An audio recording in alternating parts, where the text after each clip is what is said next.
പൂർത്തിയാകുന്ന ഘട്ടത്തിൽ ആരോപണം ഉന്നയിച്ചവരുടെ ആരോപണം എന്താണെന്ന് തിരിച്ചറിയാനുള്ള ഒരു അവസരമായി ഇത് ജനം കണ്ടു എന്നുള്ളതാണ് ഞാൻ മനസ്സിലാക്കുന്നത്.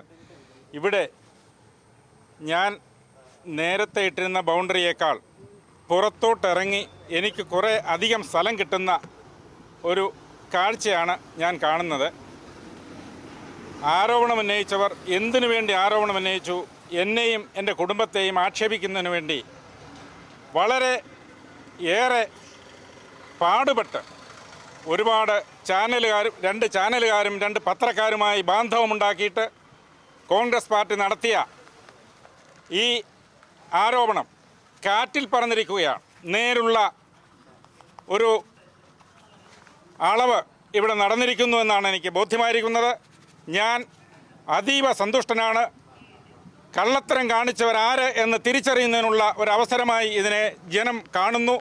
ലോകമെമ്പാടും എന്നെ ആക്ഷേപിക്കുന്നതിന് വേണ്ടി, എൻ്റെ കുടുംബത്തെ ആക്ഷേപിക്കുന്നതിന് വേണ്ടി നടത്തിയ ശ്രമം കാറ്റിൽ പറന്നിരിക്കുന്നു എന്ന് ഞാൻ മനസ്സിലാക്കുന്നു.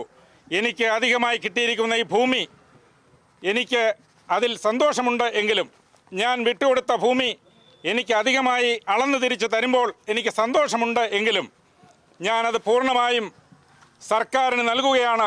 എനിക്ക് 1 ഇഞ്ച് ഭൂമി പോലും വേണ്ട, ഇനി വേണമെങ്കിലും കൊടുക്കുവാൻ ഞാനും എൻ്റെ കുടുംബവും തയ്യാറാണ് എന്ന് ഒരിക്കൽ കൂടി അറിയിക്കുകയാണ്.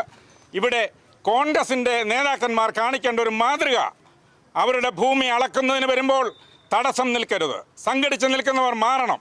ഇവിടെ അളക്കാൻ വന്നപ്പോൾ ഇവിടെ ഒരാൾ പോലും തടയുന്നതിന് വേണ്ടി വന്നില്ല, ആരും നോക്കുന്നതിന് വേണ്ടി പോലും വന്നില്ല.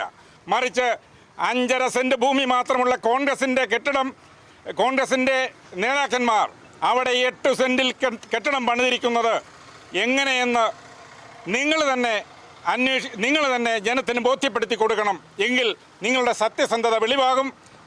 പഞ്ചായത്തിൽ ഞാൻ വിവരാവകാശം വെച്ച് ചോദിച്ചപ്പോൾ ആ കെട്ടിടം പണിതതിന് യാതൊരു രേഖകളും അവിടെ ലഭ്യമല്ല എന്നാണ് അറിഞ്ഞിരിക്കുന്നത്. അവിടെയുള്ള 20 സെൻറ്റ് പുറമ്പോക്കിൽ നിന്ന് 4 സെൻറ്റ് കോൺഗ്രസ് ഓഫീസ് കയ്യേറി അവിടെ കെട്ടിടം സ്ഥാപിച്ചിരിക്കുകയാണ്. അതിൽ നിന്ന് നിങ്ങൾ ഒഴിഞ്ഞു മാറി ഞാൻ കാണിച്ച മാതൃക പോലെ നിങ്ങൾ സർക്കാരിന്, പൊതുജനത്തിന് ഇത് വിട്ടുകൊടുക്കണം. ഇത്രയും നാൾ ഇവിടുത്തെ വ്യാപാരി വ്യവസായികളെയും ഈ നാട്ടുകാരെയും ഉപദ്രവിച്ചതിന് നിങ്ങൾ മാപ്പ് പറയണം.